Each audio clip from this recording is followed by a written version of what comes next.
Today, we're going to be making a broccoli salad without bacon. For this recipe, you will need a neutral oil, garam masala, chili flakes, garlic, an optional anchovy fillet, apple cider vinegar, Dijon mustard, maple syrup, broccoli, pomegranate seeds, a shallot, hazelnuts, and fresh cilantro. And if you're new here, I'm Maggie. This is No Frills Kitchen, where I teach you how to cook with confidence with nothing fancy required. We'll start with making the dressing. The dressing I use is a warm vinaigrette that is really simple to make and super delicious. Making a warm vinaigrette allows for more flavors to bloom and become more robust and complex.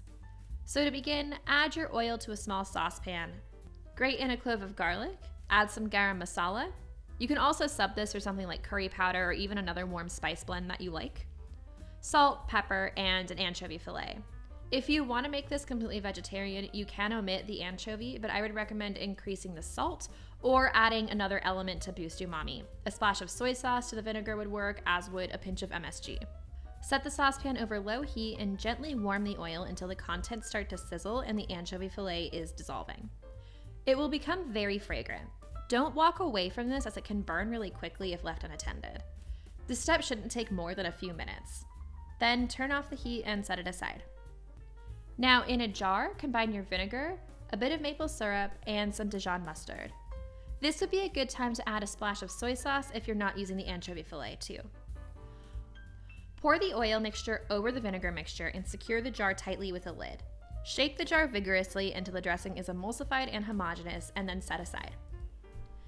This vinaigrette has a higher vinegar to oil ratio than many standard vinaigrettes, but it is for a good reason. As the dressing sits on the salad, the flavors can dull a bit as it absorbs, so I find it better to make it more acidic. It's the same technique I use in my French potato salad recipe.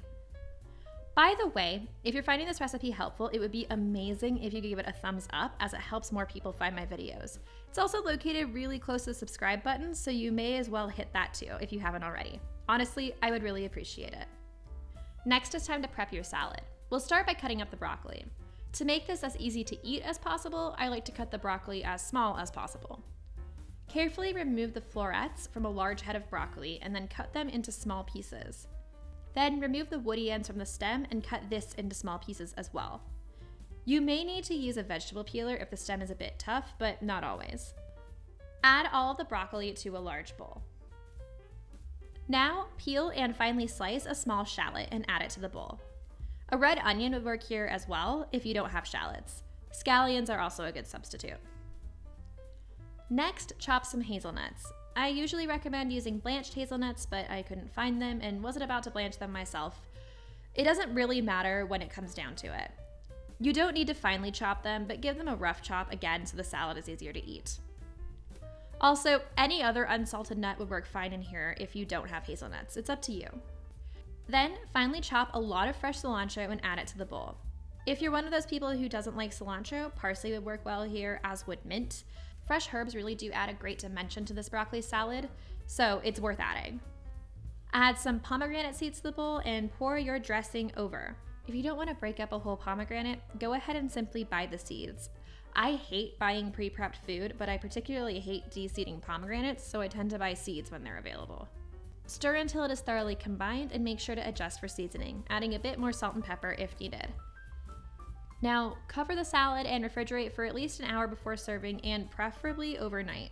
The salad actually stays crisp and flavorful for a number of days in the fridge, and I think it just keeps tasting better, so it's a fantastic dish to make ahead of time. And if you liked this recipe, please make sure to hit the subscribe button so you don't miss my next videos. Enjoy!